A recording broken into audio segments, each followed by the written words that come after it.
கர்த்தருடைய பரிசுத்த நாமத்திற்கு மகிமை உண்டாவதாக. 2 பேதுரு 3ஆம் அதிகாரம் 12, 13 ஆகிய வசனங்கள். தேவனுடைய நாள் சீக்கிரமாய் வரும்படிக்கு மிகுந்த ஆவலோடே காத்திருங்கள் என்று பரிசுத்த ஆவியானவர் மூலமாய் பெற்றுக்கொண்டதான இந்த சத்தியத்தை அப்போஸ்தலனாகிய பேதுரு தன்னுடைய நிருபத்திலே எழுதியிருக்கிறதை நாம் இங்கே என்ன செய்கிறோம்? வாசிக்கிறோம். அந்த வசனத்தினுடைய பிந்தின பாகத்தை கவனித்து பாருங்கள். அந்த நாளில் வானங்கள் வெந்து அழிந்து பூதங்கள் எரிந்து போவோம் என்று சொல்லியிருக்கிறது. அந்த வசனத்தினுடைய பிந்தின பாகம் அது நமக்கு இந்த முந்தின பகுதியோடு ஒத்து போகவில்லை. முந்தின பகுதியிலே சொல்லியிருக்கிறதின்படி நாம் மிகுந்த ஆவலோடே காத்திருக்க வேண்டும். அப்படி என்றால் இங்கே சொல்லுகிற தேவனுடைய நாள் என்ன? அந்த நாளில் வானங்கள் வெந்து அழிந்து பூதங்கள் எரிந்து உருகிப்போம். அதற்காக அந்த நாள் வரும்படிக்கு என்று சொல்லும் பொழுது ஒரு பெரிய அழிவு நாசம் உண்டாகிறதற்காக நாம் ஆவலோடே காத்திருக்க வேண்டும் என்றல்லவா பொருள்படுகிறது. இந்த வசனங்களிலிருந்து நாம் இன்றைக்கு கற்றுக்கொள்ளப் போகிற மிக முக்கியமான சத்தியம் என்னவென்றால், இயேசு கிறிஸ்துவனுடைய வருகை, இயேசு கிறிஸ்துவ வருகைக்கு பின்பு 1000 வருட அரசாட்சி, நித்தியமான வாழ்க்கை. இந்த மூன்றும் இந்த வாசித்த வேத பகுதியிலே சொல்லப்பட்டிருக்கிறது. இதன் ஆழங்களை நாம் இன்றைக்கு தியானித்து அறிந்து கொள்ள கர்த்தர் தாமே நம் எல்லாருக்கும் உதவி செய்வாராக. உங்கள் யாவருக்கும் வாழ்த்துதல் கூறி இந்த வேளையிலே தேவனுடைய வசனத்தை தியானிக்கும்படியாக நாம் கடந்து செல்ல போகிறோம். அந்த வசனத்தில் இருக்கிற அந்த தோற்றத்தின் அடிப்படையிலே நாம் புரிந்து கொள்ளும் என்றால், அதாவது கேள்வி கேட்கிறவர்கள், வசனங்களை எடுத்து குதர்க்கமாக கேள்வி கேட்கிற மக்களுக்கு இந்த வசனம் ஒரு கேள்விக்குரிய வசனமாக மாறிவிடும், கேள்விக்குறியாக மாறிவிடும். ஆகவே நாம் அதை விளங்கிக் கொள்ள வேண்டியது மிக மிக அவசியம். அப்படி என்றால் தேவனுடைய நாள் சீக்கிரமாய் வரும்படிக்கு, அடுத்தது ஆவலோடே காத்திருங்கள் என்றால், அந்த நாளில் வானங்கள் வெந்து அழிந்து பூதங்கள் எரிந்து உருகிப்போம், அதற்காகவா? இல்லை. இப்போ தேவனுடைய நாளை குறித்து நாம் வேதத்தில் பார்க்கும் பொழுது தேவனுடைய நாள் இங்கே சொல்லப்பட்டிருக்கிறது 2 விதமான நாட்கள். தேவனுடைய நாள் ஒன்று இயேசு கிறிஸ்துவினுடைய வருகையின் நாள். அதைத்தான் நாம் 3ஆம் அதிகாரத்தில் 4வது வசனத்திலே வாசிக்கிறோம். அவர் வருவார் என்று சொல்லுகிற வாக்குத்தத்தம் எங்கே? பிதாக்கள் நித்திரை அடைந்த பின்பு சகலமும் சிருஷ்டிப்பின் தோற்ற முதல் இருந்த விதமாயிருக்கிறதே என்று சொல்லுவார்கள். ஆகவே 2 பேதுரு 3:4 சொல்லியிருக்கிறது. அது எந்த நாள்? அவருடைய வருகையின் நாள். இயேசு கிறிஸ்து அவர் வருவேன் என்று வாக்கெடுத்து சென்றாரே, இந்த இயேசு எவ்விதமாய் எழுந்தருளி போனாரோ அவ்விதமாய் வருவார். ஒரு நாளே எப்படி வானத்துக்கு எழுந்தருளி போனாரோ அதே போல இயேசு திரும்பவும் வருவார். அவர் வருகிறதான அந்த வருகையின் நாளை குறித்து தான் இங்கே நாம் என்ன செய்கிறோம்? சொல்லப்பட்டிருக்கிறதை பார்க்கிறோம். அவர் வருவார் என்று சொல்லுகிற வாக்குத்தத்தம் எங்கே என்று அநேகர் கேள்வி கேட்கக்கூடிய ஒரு காலம் அது கடைசி காலம். கடைசி நாட்களில் பரியாசக்காரர் தங்கள் சுய இச்சைகளின்படி நடந்து கொண்டு இந்த கேள்விகளை எல்லாம் என்ன செய்வார்கள்? கேட்பார்கள். அந்த நாளை குறித்து அநேகர் பரியாசம் பண்ணும் பொழுது, கேள்வி கேட்கும் பொழுது, அவர் வரமாட்டார் என்று சந்தேகப்படும் பொழுது தேவனுடைய பிள்ளைகள் என்ன செய்ய வேண்டும்? தேவனுடைய நாள் சீக்கிரமாய் வரும்படிக்கு மிகுந்த ஆவலோடே நாம் காத்திருக்க வேண்டும். இயேசு கிறிஸ்து மகிமையில் வெளிப்படும் நாள். இயேசு அவர் இந்த உலகத்திலே ஏற்கனவே மரித்து போனதான பரிசுத்தவான்களை உயிரோடு எழுப்பும் நாள், நம்மை மறுரூபமாக்கும் நாள். அதைத்தான் நாம் வேதத்தில் பார்க்கிறோம். மீட்கப்படும் நாளுக்கென்று முத்திரையாக பெற்ற பரிசுத்த ஆவியானவரை என்ன செய்யாதிருங்கள்? துக்கப்படுத்தாதிருங்கள் என்று சொல்லி நாம் வேதாகமத்தில் வாசிக்கிறோம். மீட்கப்படும் நாளுக்கென்று முத்திரையாக பெற்ற பரிசுத்த ஆவியானவரை துக்கப்படுத்தாதிருங்கள் என்று வேதம் சொல்கிறது. அப்போ மீட்கப்படும் நாள் என்று ஒரு நாள், உங்கள் மீட்பின் நாள் சமீபமாக இருக்கிறபடினால் உங்கள் தலைகளை என்ன செய்யுங்கள், நிமிர்த்துங்கள் என்று வேதாகமத்தில் கூட குறிப்பிடப்பட்டிருக்கிறது. ஆகவே அந்த மீட்கப்படும் நாளுக்கென்று முத்திரையாக பெற்ற பரிசுத்த ஆவியானவர் என்று சொல்லி இருக்கிறபடி மீட்கப்படும் நாள், உங்கள் மீட்பின் நாள் சமீபமாக இருக்கிறபடினாலே என்று சொல்லியிருக்கிறபடினாலே மீட்பின் நாள். இது மீட்பின் நாளாக இருக்கிறது. இயேசு கிறிஸ்துவினுடைய வருகையின் நாள் என்பது அது மீட்பின் நாள். ஆகவே அந்த மீட்பின் நாளை குறித்து தான் இங்கே அப்போஸ்தலனாகிய பேதுரு அவர் என்ன செய்கிறார், குறிப்பிடுகிறார். அப்போஸ்தலனாகிய பேதுரு அதை குறிப்பிட்டு சொல்லும்போது அந்த நாளுக்காக ஆவலோடே காத்திருங்கள் என்று அவர் சொல்லுகிறார். இரண்டாவதாக 2 பேதுரு 3ஆம் அதிகாரத்தில் 7ஆம் வசனத்தை வாசித்து பாருங்கள். இப்பொழுது இருக்கிற வானங்களும் பூமியும் அந்த வார்த்தையினாலே அக்கினிக்கு இரையாக வைக்கப்பட்டு தேவனுடைய பக்தி இல்லாதவர்கள் நியாயம் தீர்க்கப்பட்டு அழிந்து போகும் நாள் வரைக்கும் காக்கப்பட்டிருக்கிறது என்று சொல்லியிருக்கிறது. அப்படி இன்னொரு நாளை குறித்து நாம் பார்க்கிறோம். அது நியாய தீர்ப்பின் நாள், அது இடுக்கண்ணான நாள். அது இந்த உலகத்தில் உள்ள எல்லா மக்களுக்கும் அது ஒரு கொடிய நாள் என்றெல்லாம் அந்த நாளை குறித்து வேதத்திலே நாம் பார்க்கிறோம். அந்த நாள் ஐயோ அப்படின்றெல்லாம் சொல்லப்பட்டிருக்கிறது. ஆகவே நியாயத்தீர்ப்பின் நாளாக இருக்கிறது. அந்த நியாயத்தீர்ப்பின் நாள் நம்மை பிடித்து கொள்ளாதபடிக்கு நாம் என்ன செய்ய வேண்டும், மிகுந்த ஜாக்கிரதையோடு கூட இருக்க வேண்டும். அந்த நாள் அது எப்படிப்பட்ட கொடுமையான நாள் அப்படிங்கிறதை குறித்து எல்லாம் வேதத்திலே நாம் வாசிக்கிறோம். யோவேல் தீர்க்கதரிசியின் புஸ்தகத்திலே அதை குறித்து சொல்லப்பட்டிருக்கிறது. கர்த்தர் தமது சேனைக்கு முன்பாக சத்தமிடுவார், அவருடைய பாளையம் மகா பெரிது, அவருடைய வார்த்தையின்படி செய்கிறதுக்கு வல்லமை உள்ளது. கர்த்தருடைய நாள் பெரிதும் மகா பயங்கரமாயிருக்கும், அதை சகிக்கிறவன் யார்? அப்படி யோவேல் தீர்க்கதரிசி சொல்லுகிறதை பார்க்கிறோம். ஆகவே இந்த நாள் கர்த்தருடைய நாள் என்று இங்கே சொல்லி இருக்கிறதான இந்த நாள், யோவேல் தீர்க்கதரிசியின் புஸ்தகம் 1ஆம் அதிகாரத்தில் 15வது வசனத்தை வாசித்து பாருங்கள். அங்கேயும் நம்ம பார்க்கிறோம், அந்த நாள் நிமித்தம் ஐயோ, கர்த்தருடைய நாள் சமீபமாக இருக்கிறது, அது சங்காரம் போல சர்வ வல்லவரிடத்திலிருந்து வருகிறது என்று பார்க்கிறோம். ஆகவே கர்த்தருடைய நாள் ஒன்று, அந்த நாள் என்பது இயேசுவின் வருகையை குறிக்கும். 2 நியாயத்தீர்ப்பை குறிக்கும். இந்த 2ஐ தவிர 3வது இயேசு கிறிஸ்து இந்த உலகத்தில் வந்து 1000 வருடம் அரசாட்சி செய்கிறதான அந்த காலம், அதையும் குறிக்கும். 1000 வருட அரசாட்சி இந்த உலகத்தில் தோன்றப் போகிறது. அந்த அரசாட்சியின் காலத்தையும் இது குறிப்பிடக்கூடியது. ஆகவே இந்த 3 காரியங்களையும், இந்த 3 விதமாக இந்த நாள் எது என்று சொல்லி நாம் அறிந்து கொள்ள வேண்டும். இந்த நாட்கள் எப்படி வரும் அப்படிங்கிறதை குறித்து நாம் பார்க்கும் பொழுது, இந்த 3 வகையாக நம்ம பார்த்ததான இந்த நாட்களும் எப்படி வரும் என்றால், அது திருடனை போல் வரும் என்று சொல்லியிருக்கிறது. 2 பேதுரு 3ஆம் அதிகாரத்தில் 10வது வசனத்தை வாசிக்கும் பொழுது, திருடனை போல் அந்த நாள் வரும் என்பதாய் நம்ம பார்க்கிறோம்.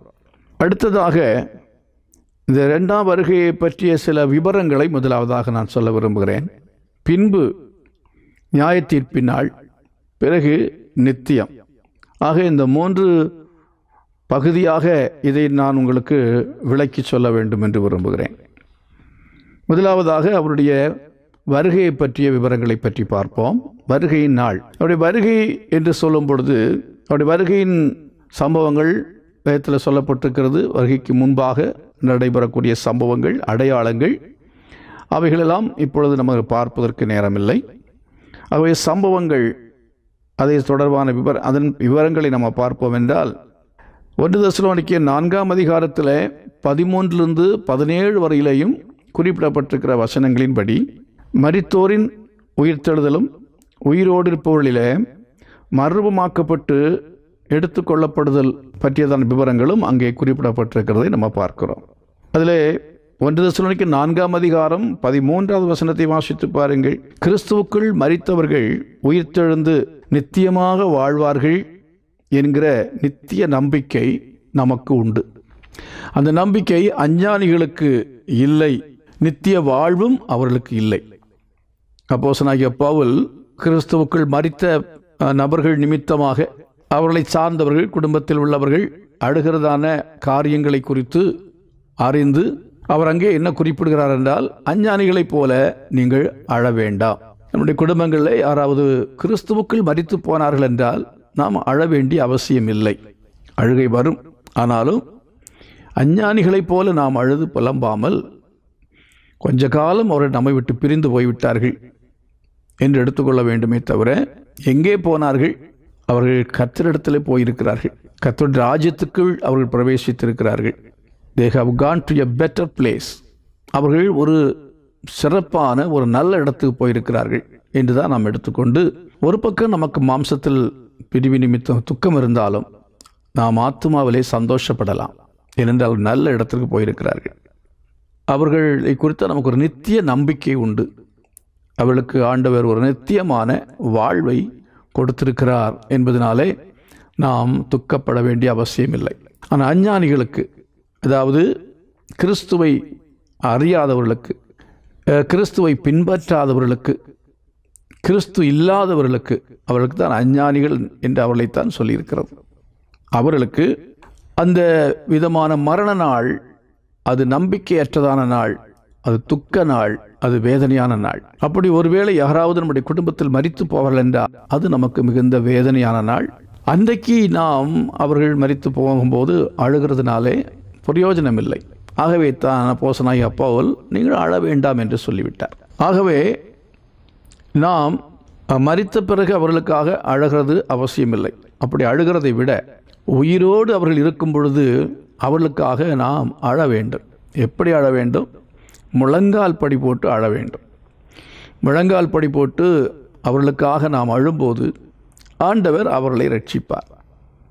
அப்பொழுது நம்முடைய துக்க நாளிலே சரீரப்பிரகாரமான ஒரு கஷ்டம், வருத்தம் நமக்கு இருந்தாலும் நாம் மிகுதியாய் துக்கப்பட மாட்டோம். நமக்கு சந்தோஷம் இருக்கும். அவர் ஆத்துமா ரட்சிக்கப்பட்டு விட்டது, அவர் இப்பொழுது நரகத்தில் அல்ல பரலோகத்திலே மோட்சத்திலே அவர் போயிருக்கிறார், தேவனிடத்தில் சேர்ந்து விட்டார் என்கிற அந்த நம்பிக்கை அது வருகிறதுனாலே, அது உண்டாயிருக்கிறபடினாலே நாம் மிகுந்த சந்தோஷம் அடைய முடியும். பிரைஸ் தி லார்ட், அல்லேலூயா. ஆகினாலே நாம் என்ன செய்ய வேண்டும்? அந்த நாளுக்கென்று, மரண நாளுக்கென்று நாம் ஆயத்தமாக வேண்டும், ஆயத்தமாக இருக்க வேண்டும். அந்த நாள் எப்பொழுது வரும், எப்படி வரும் என்பதை குறித்து நாம் பார்ப்போம் என்றால், அது திருடனை போல் வரும் என்று சொல்லி இருக்கிறது. அந்த நாள் திருடனை போல் வரும். இயேசுவின் வருகையானாலும், நியாயத்தீர்ப்பின் நாளாயிருந்தாலும், நம் மரண நாளாயிருந்தாலும் அது திருடனை போல் வரும். இரவிலே திருடன் வருகிற விதமாய் வரும். எப்பொழுது திருடன் வருவான், வந்து கன்னமிட்டு செல்வான் என்று நமக்கு தெரியாது. அவ்விதமாக இயேசு கிறிஸ்துவனுடைய வருகையானாலும் இருக்கும், நம்முடைய மரணமானாலும் அதுவும் எந்த நிமிடம் இருக்கலாம், எந்த வினாடியும் இருக்கலாம். அதற்கு நாம் ஆயத்தமாய் இருக்க வேண்டும். அதற்கு நாம் ஞானம் உள்ளவர்களாக இருக்க வேண்டும். இயேசு கிறிஸ்துவை ஏற்றுக்கொண்டவர்களாக இருக்க வேண்டும். அவரே நமக்கு ஞானமும் மீட்பும் நீதியுமானார் என்று வேதம் சொல்கிறது. ஆகவே நீதியாயிருக்கிற, மீட்பாயிருக்கிற அவரை நாம் என்ன செய்ய வேண்டும்? ஏற்றுக்கொள்ள வேண்டும், பற்றி கொள்ள வேண்டும், அவரை பின்பற்ற வேண்டும். மரணம் உண்டு, மரணத்துக்கு பிறகு நாம் செல்ல வேண்டிய ஒரு நித்தியமான இடம் உண்டு. மரணம் உண்டு, மரணத்துக்கு பிறகு ஒரு நியாய தீர்ப்பு உண்டு என்கிறதை அறிந்தவன் அவன்தான் பெரிய பட்டதாரி, அவன்தான் பெரிய விஞ்ஞானி. விஞ்ஞானி என்று சொல்லப்படுவது அவன் மெய்ஞானி. மெய்யை பற்றிய ஞானம் உள்ளவன்தான் அவன் விசேஷமானவன், அவன்தான் ஞானி. சத்தியத்தை பற்றிய அறிவில்லாதவன், நித்தியத்தை பற்றிய அறிவில்லாதவன், மரணத்துக்கு பின்பு உள்ள வாழ்வை குறித்து அறிவில்லாதவன் அவன் அஞ்ஞானி, ஆகவே தான் இயேசு சொன்னார், மதிகட்டவனே, இன்று ராத்திரியில் உன் ஆத்மா எடுத்துக்கொள்ளப்படுமானால் நீ சேகரித்தவைகள் யாருக்கு சொந்தமாகும்? அநேகர் நித்தியத்தை குறித்ததான சிந்தனை இல்லாமல், அறிவில்லாமல் சேர்க்கிறதிலேயே மும்முரமாயிருக்கிறார்கள், சம்பாதிக்கிறதிலேயே மும்முரமாயிருக்கிறார்கள். அதைத்தான் மதிகட்டவனே என்று சொன்னார். தேவன் இல்லை என்று மதிகேடன் தன் இருதயத்தில் சொல்லிக் கொள்கிறான் என்று இயேசு சொன்னார், வேதம் சொல்லுகிறது. ஆகவே தேவன் இல்லை என்று நினைக்கிறவன், பரலோகம் இல்லை என்று நினைக்கிறவன், நரகம் இல்லை என்று நினைக்கிறவன் மதிகட்டவன், அவன் அஞ்ஞானி. பரலோகம் என்று ஒன்று உண்டு, மரணத்துக்கு பிறகு ஒரு வாழ்க்கை உண்டு என்று நம்பி விசுவாசிக்கிற ஒரு மனுஷன் அவன்தான். வேத வசனத்தை அறிந்து வேத வசனத்தின்படியான அந்த அறிவை பெற்றவன் அவன்தான் மெய் ஞானியாக இருக்கிறான். அடுத்ததாக நாம் பார்க்கும் பொழுது 1 தெசலோனிக்கேயரில் 4ஆம் அதிகாரத்தில் 14வது வசனத்தை வாசித்து பாருங்கள். அந்த நம்பிக்கைக்கு ஆதாரம் இயேசு மரித்து உயிரோடு எழும்பினார் என்று விசுவாசிக்கிறோமே என்று அப்போஸ்தலனாகிய பவுல் எழுதியிருக்கிறதை பார்க்கிறோம்.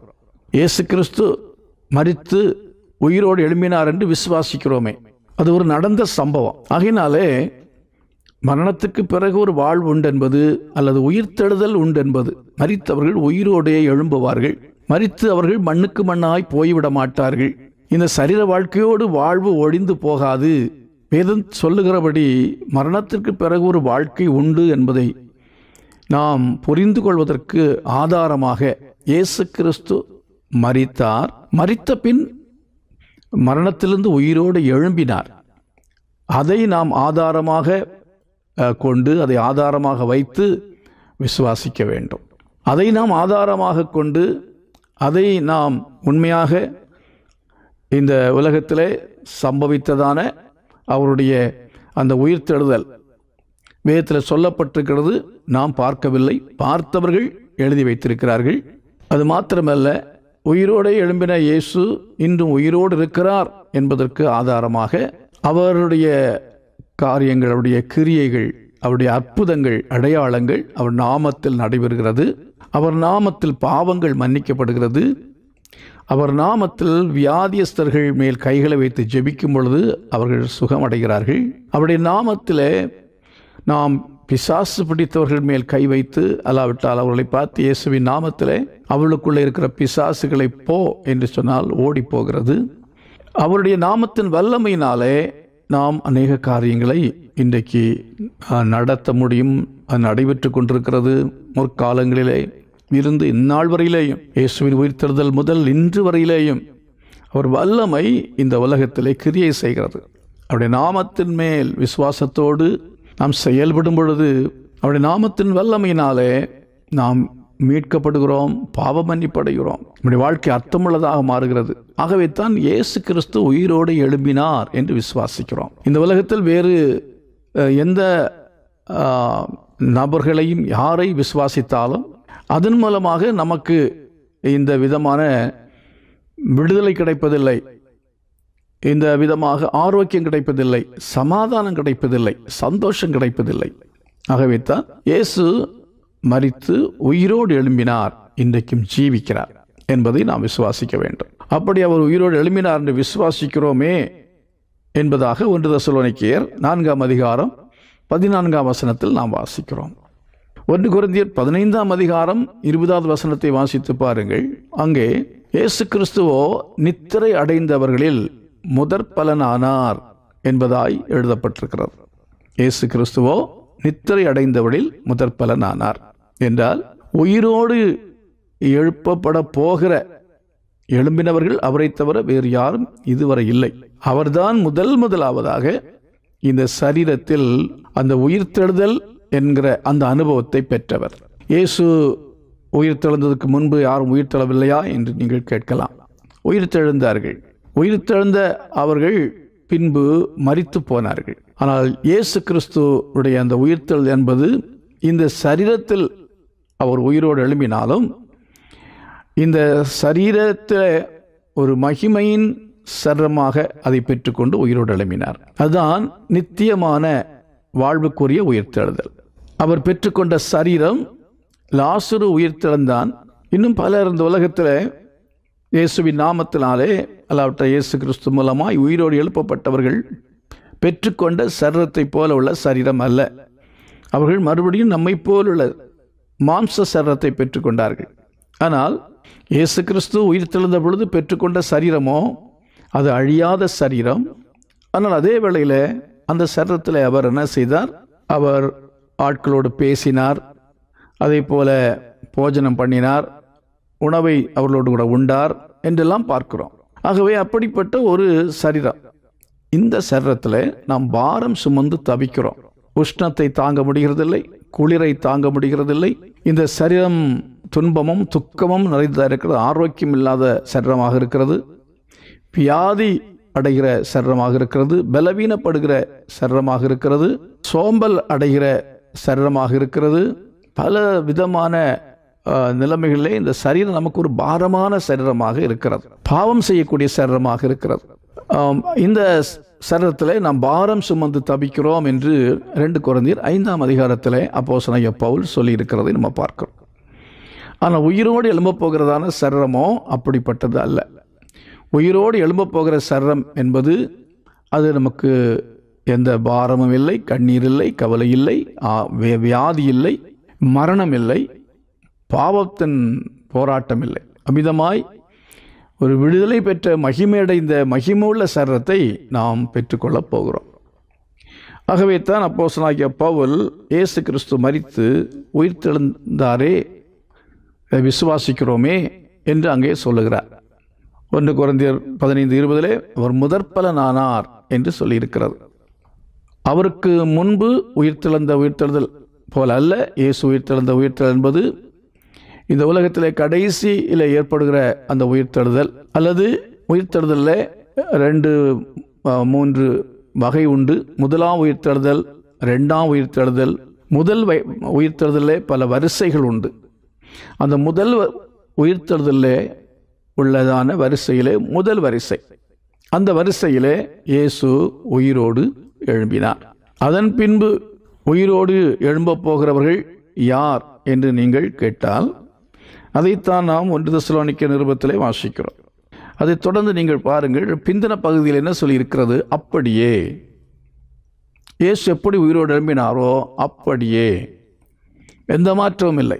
அவர் பெற்றுக்கொண்டது போல உள்ள அந்த மகிமை அடைந்த சரீரத்தோடு உயிரோடு எழும்பப் போகிறோம். அப்படியே இயேசுவுக்குள் நித்திரை அடைந்தவர்களையும் தேவன் அவரோடே கூட கொண்டு வருவார். யார் உயிரோடு எழும்புவார்கள் என்கிறதை இந்த வசனம் சொல்லுகிறது. கிறிஸ்துவுக்குள் மரித்தவர்கள், கிறிஸ்துவுக்குள் மரித்தவர்கள் என்று இங்கே சொல்லாமல் நித்திரை அடைந்தவர்கள் என்பதாய் பார்க்கிறோம். இந்த உலகத்தில் கிறிஸ்துவுக்குள்ளான ஒரு மனிதன் மரிக்கும் பொழுது அது ஒரு நித்திரைக்கு ஒப்பாக இருக்கிறது. இரவிலே நித்திரை செய்து காலையிலே கண் விழிக்கிறது போல பரதீசிலே என்ன செய்வோம்? எடுத்துக்கொள்ளப்பட்டு அங்கே நாம் இளைப்பாறிக் கொண்டிருப்போம். நம்முடைய ஆத்துமா இளைப்பாறிக் கொண்டிருக்கும். ஆகவே தான் அந்த மரணத்தை குறித்து இங்கே குறிப்பிடும் பொழுது இந்த சரீரத்தை விட்டு பிரிகிற ஒரு பிரிவு, இந்த உலகத்தை விட்டு நாம் பிரிந்து செல்கிற ஒரு பிரிவு, இந்த உலகத்தில் நமக்கு வேண்டியவர்களை விட்டு நாம் பிரிந்து சென்றாலும் கிறிஸ்துவுக்குள் மரித்தவர்களை விட்டு நிரந்தரமாய் நாம் பிரிந்து செல்லவில்லை. கொஞ்ச காலம் நாம் என்ன சொல்ல முடியும் என்றால், கிறிஸ்துவுக்குள் மரித்தவர்கள் மரிக்கும் பொழுது குட் பை சொல்ல வேண்டிய அவசியம் இல்லை. விசுவாசிகள் கிறிஸ்துவுக்குள்ளானவளை பார்த்து குட் நைட் என்று சொல்லிவிட்டு போகலாம். காலையிலே நாம் மறுபடியும் இரவு படுக்கைக்கு போன பிறகு வீட்டில் உள்ளவளை காலையிலே நாம் பார்க்க முடிகிறது போல இரவு கடந்து போய் ஒரு பகல் நமக்கு வரும். நாம் எல்லாரையும் மறுபடியும் என்ன செய்ய போகிறோம்? அந்த இளைப்பாறுதலுக்கு பிறகு வருகையிலே சந்திக்க போகிறோம். ஆகவே பரதீசிலே நம்ம இயேசு அந்த நித்திரையிலிருந்து நம்மை எழுப்புவார். அந்த இளைப்பாறுதலை விட்டு அந்த இடத்துல தங்கின அந்த சந்தோஷம், மகிழ்ச்சியான இளைப்பாறுதல் ஸ்தலத்திலிருந்து ஆண்டவர் நம்மை புறப்பட செய்வார். அதைத்தான் இங்கே நம்ம பார்க்கிறோம். இயேசுவுக்குள் நித்திரை அடைந்தவர்களையும் தேவன் அவரோடே கூட கொண்டு வருவார் என்றால், அவருடைய ஆத்துமாவை தேவன் என்ன செய்வார் என்றால் அங்கிருந்து அவர்களோடே கூட கூட்டிக் கொண்டு வருவார். அப்படி கூட்டிக் கொண்டு வருகிறவர்கள் எங்கே கொண்டு வருவார் என்பதை நாம் பார்க்க வேண்டும். அவர் எங்கே கொண்டு வரப்படுவார்கள் என்பதை குறித்து நாம் பார்ப்போம் என்று சொன்னால், வேதத்திலே நீங்கள் வாசித்து பாருங்கள். வெளிப்படுத்தின விசேஷம் 12ஆம் அதிகாரத்தில் 7-8 வசனங்களில் நான் வாசிக்கும் பொழுது, வானத்திலே யுத்தம் உண்டாயிற்று, மிகாவேலும் அவனை சேர்ந்த தூதர்களும் வலுசர்ப்பத்தோடு யுத்தம் பண்ணினார்கள். வலுசர்ப்பமும் அதை சேர்ந்த தூதரும் யுத்தம் பண்ணியும் ஜெயங்கொள்ளவில்லை. வானத்தில் அவர்கள் இருந்த இடமும் காணப்படாமற் போயிற்று. உலகம் அனைத்தையும் மோசம் போக்குகிற பிசாசு என்றும் சாத்தான் என்றும் சொல்லப்பட்ட பழைய பாம்பாகிய வலுச்சர்ப்பம் தள்ளப்பட்டது, அது பூமியிலே விழத்தள்ளப்பட்டது என்று சொல்லி நாம் இங்கே வாசிக்கிறோம். வானத்திலே யுத்தம் உண்டாயிற்று. இங்கே நாம் பார்க்கிறபடி இந்த வானம் எந்த வானம்? இந்த வானம் 2ஆம் வானம். அதாவது பரதீசு இருக்கிறதான வானம் என்பது அது 3ஆம் வானம். அது 3ஆம் வானத்தில் இருக்கிறது என்பதை குறித்து நீங்கள் பரிசுத்த வேதாகமத்தில் வாசித்து அறிந்து கொள்ள முடியும். பரதீசு எங்கே இருக்கிறது, அது 3ஆம் வானத்தில் இருக்கிறது என்று 2 கொரிந்தியர் 12ஆம் அதிகாரத்தில் 2ஆம் வசனத்தில் வாசிக்கிறீர்கள். கிறிஸ்துவுக்குள்ளான ஒரு மனுஷனை அறிவேன், அவன் 14 வருஷத்துக்கு முன்னே 3ஆம் வானம் வரைக்கும் எடுக்கப்பட்டான். அவன் சரத்தில் இருந்தானோ சரத்துக்கு புறம்பே இருந்தானோ அதை அறியேன். அந்த மனுஷன் பரதீசுக்குள் எடுக்கப்பட்டு என்று சொல்லியிருக்கிறார். அப்படி என்றால் 3ஆம் வானத்தில் என்ன இருக்கிறது? பரதீசு இருக்கிறது. அப்படி என்றால் தேவன் இறங்கி வருவார். அவர் இறங்கி வந்து பரதீசில் இருக்கிறதான ஆத்துமாக்களையும் கூட்டிக் கொண்டு அங்கிருந்து வருவார். அவர் எதுவரையிலும் வருவார் என்றால், அவர் மத்திய வானத்திலே வருவார்.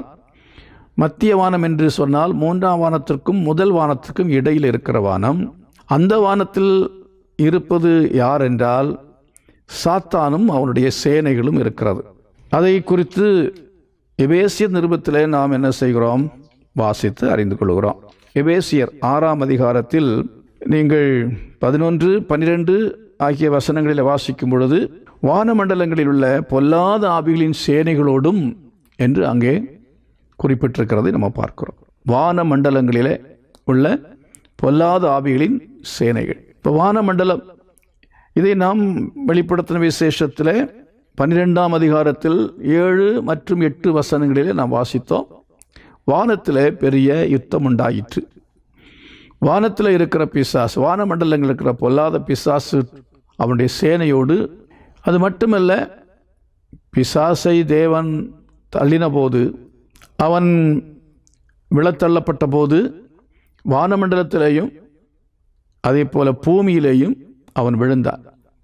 வானமண்டலத்திலேயும் ஒரு கூட்டம், வானமண்டலத்தின் பொல்லாத ஆவியின் சேனைகள் என்று பெயர், அவைகள் அங்கே இருந்து கிரியை செய்கிறது. அதே போல பூமியிலேயும் இருந்து ஒரு கூட்டம் கிரியை செய்கிறது. அதைத்தான் எபேசியர் நிருபத்தில் நாம் 6ஆம் அதிகாரத்தில் வாசிக்கும் பொழுது, இப்பிரபஞ்சத்தின் அந்தகார லோகாதிபதிகள் என்று அவைகளை குறித்து குறிப்பிடப்பட்டிருக்க பார்க்கிறோம். இப்பிரபஞ்சத்தின் அந்தகார லோகாதிபதிகளோடும் வானமண்டலங்களின் பொல்லாத ஆவிகளின் சேனைகளோடும் என்று 2 பகுதியாக பிரித்து கூறப்பட்டிருக்கிறதை நாம் என்ன செய்கிறோம்? பார்க்கிறோம். ஆகையினால் பிரியமானவர்களே, 2ஆம் வானத்தில் இயேசு இறங்கி வருவார். வரும்போது சாத்தானோடு ஒரு யுத்தம் உண்டாகும். பிசாசு அவன் அதுவரை போராடின போராட்டம் என்ன? எதுக்காய் போராடுகிறான்? நாம் இயேசுவின் வருகைக்கு போய்விடக்கூடாது, ஆயத்தமாகிவிடக்கூடாது என்பதற்காக தான் அவன் என்ன செய்தான்? போராடினான். சபை பரிசுத்தமடைந்து விடக்கூடாது, இந்த உலகத்தில் அனைத்து மக்களின் நரகத்துக்குத்தான் கொண்டு போக வேண்டும் என்று சொல்லி அவன் போராடினான். அந்த போராட்டத்தை எல்லாம் மேற்கொண்டு கர்த்தருடைய கிருபையினாலே பரிசுத்தமாய் ஜீவித்து பரதீசுக்குள் பிரவேசித்து இளைப்பாறிக் கொண்டிருக்கிற கிறிஸ்துவுக்குள் மரித்த மக்கள், அவர்கள் கீழே இறங்கி வரும்பொழுது அவர்களோடு கூட என்ன செய்கிறான்? பிசாசு அவன் போராடுவான். அவர்களை நரகத்து கொண்டு போக வேண்டும் என்பது அவனுடைய நோக்கம். அப்படினாலே பிசாசுடைய ஒரு கடைசி யுத்தம் அது இயேசு கிறிஸ்துவோடு கூட நடக்கும்.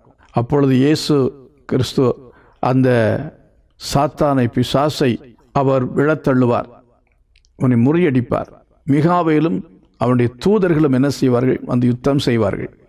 செய்து அந்த சேனை முழுவதுமாய் முறியடிக்கப்பட்டு அந்த வான்மண்டலத்திலிருந்து வானமண்டலத்தின் பொல்லாதாவியின் சேனைகள் எல்லாமே இந்த பூமியிலே என்ன செய்யும்? விழும்.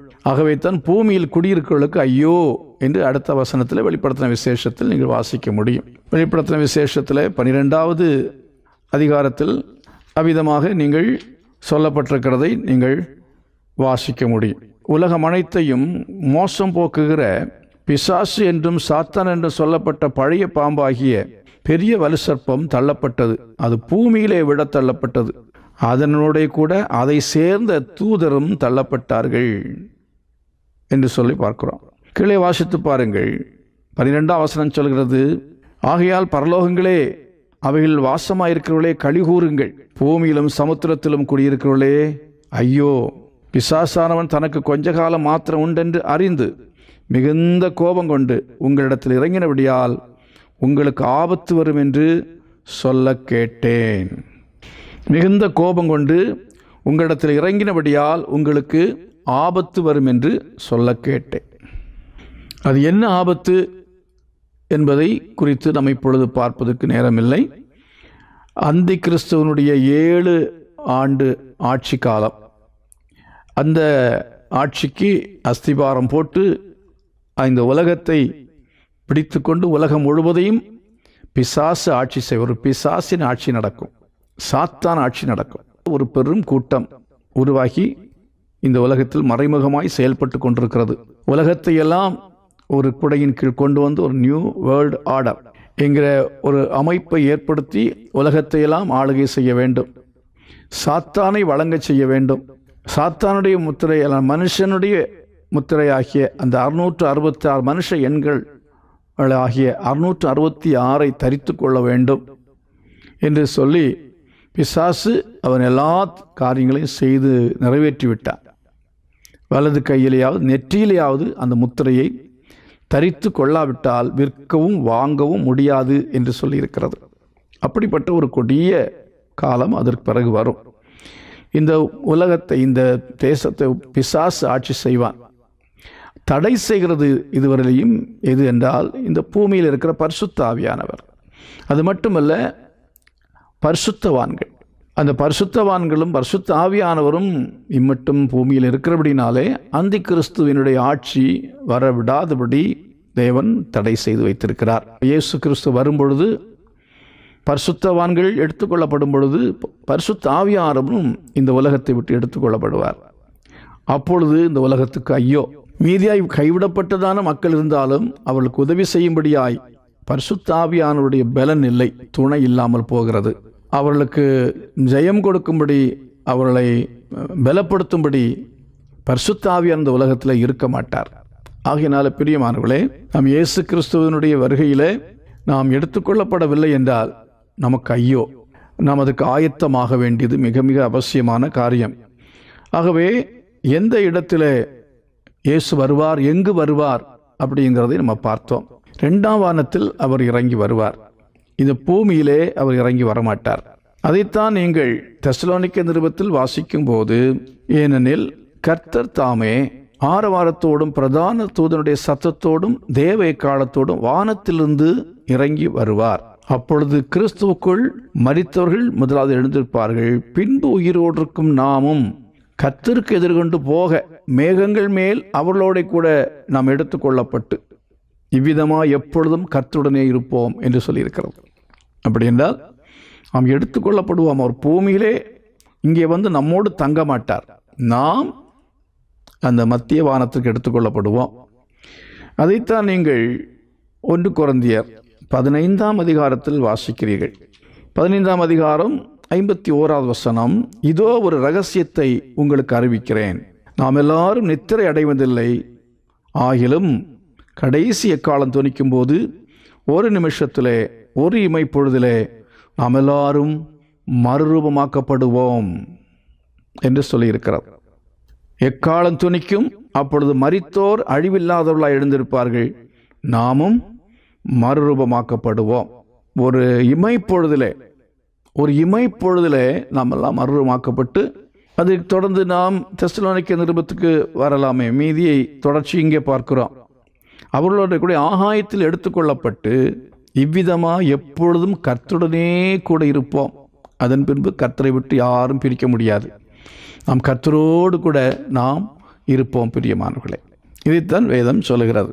ஆகவே இந்த மத்திய வானத்துக்கு அவர் வருவார் என்றும், மரித்தவர்கள் முதலாவதாக எழுந்திருப்பார்கள் என்றும், பின்பு உயிரோடு இருக்கிற நாம் மறுரூபமாக்கப்பட்டு எடுத்துக்கொள்ளப்படுவோம் என்றும் சொல்லி பார்க்கிறோம். உயிர்த்தெழுகிறவர்கள் யார், உயிரோடு இருக்கிறவர்களே மறுரூபமாக்கப்படுகிறவர்கள் யார் என்கிறதை நம்ம பார்க்க வேண்டும். அதை நாம் 1 தெசலோனிக்கர் 5ஆம் அதிகாரத்திலே தொடர்ச்சியாக வாசித்து வரும்போது கீழே நம்ம படிக்கிறோம். 5ஆம் அதிகாரத்தில் 23ஆம் வசனத்தில் படிக்கிறோம். சமாதானத்தின் தேவன் தாமே உங்களை முற்றிலும் பரிசுத்தமாக்குவாராக. உங்கள் ஆவி, ஆத்துமா, சரீரம் முழுவதும் நம்முடைய கர்த்தராகிய இயேசு கிறிஸ்து வரும்போது குற்றமற்றதாயிருப்பதாக என்று சொல்லியிருக்கிறது. அதே போல் 2 பேதுருவிலே இருந்து நான் வாசிக்கிறேன். 2 பேதுரு 3ஆம் அதிகாரம் 11 மற்றும் 14 வசனங்கள். இப்படி இவைகளெல்லாம் அழிந்து போகிறதா இருக்கிறபடியால் நீங்கள் எப்படிப்பட்ட பரிசுத்த நடக்கையும் தேவ பக்தியும் உள்ளவர்களாய் இருக்க வேண்டும். அடுத்ததாக 14வது வசனத்தை வாசிக்கிறேன். ஆகையால் பிரியமானவர்களே, இவைகள் வர காத்திருக்கிற நீங்கள் கரையற்றவர்களும் பிழையில்லாதவர்களுமாய் சமாதானத்தோடே அவர் சந்நிதியில் காணப்படும்படி ஜாக்கிரதையாய் இருங்கள்.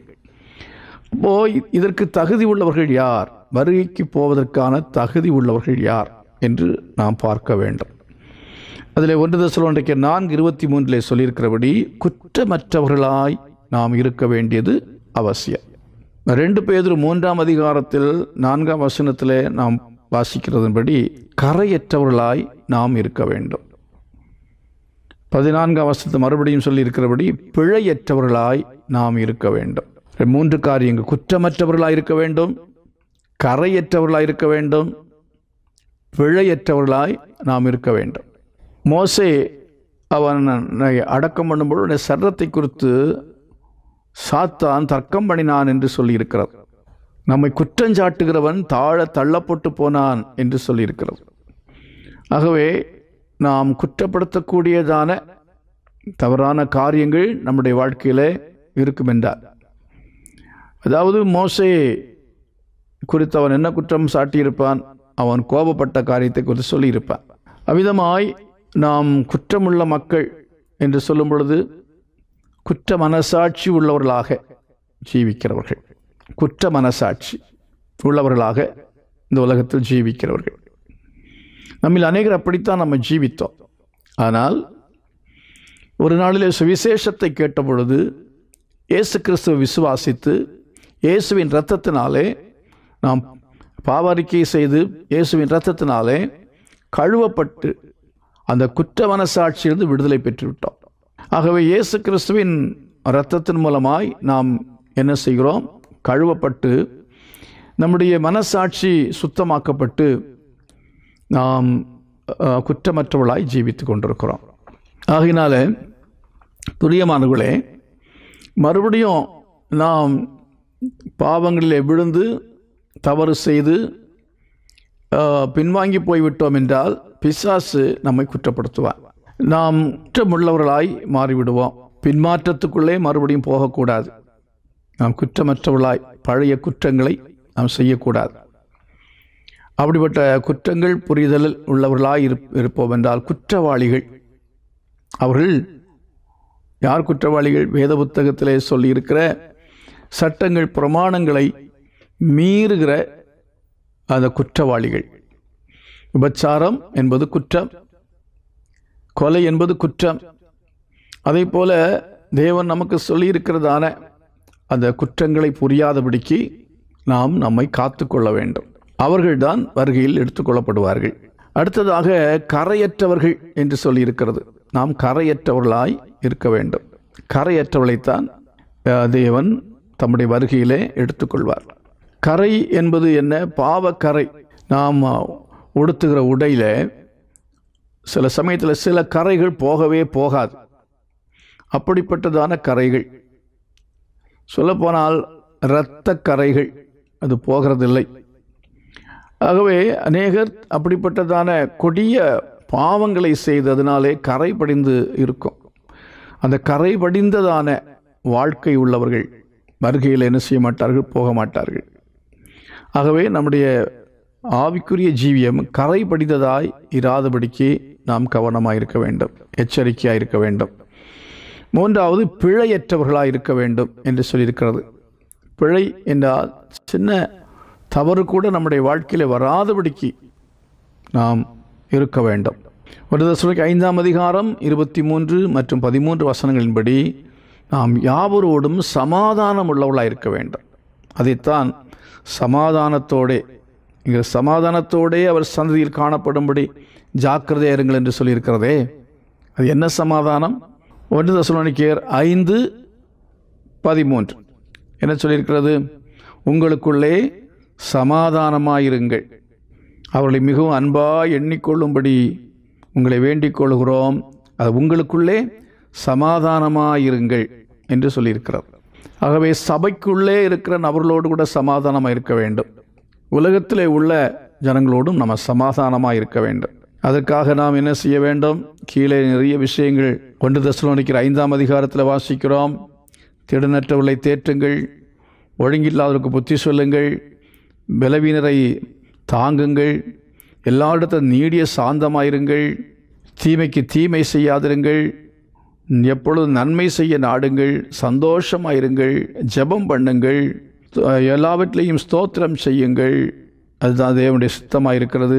ஆவி அவித்து போடாதிருங்கள், தீர்க்க தரிசனங்களை அற்பமாக எண்ணாதிருங்கள், எல்லாவற்றையும் சோதித்து பார்த்து நலமானதை பிடித்து கொள்ளுங்கள், பொல்லாங்கானதை விட்டு என்ன செய்யுங்கள், விலகுங்கள் என்று சொல்லிவிட்டு அடுத்த வசனத்தில் பவுல் சொல்லுகிறார், சமாதானத்தின் தேவன் தாமே உங்களை முற்றிலும் பரிசுத்தமாக்குவாராக. ஆக இப்படிப்பட்டதான சில காரியங்களை உதாரணமாக எடுத்து காட்டுகிறார். இதை போல எல்லா விதத்திலும் நாம் முற்றிலும் என்ன செய்ய வேண்டும்? பரிசுத்தம் அடைய வேண்டியது அவசியம்.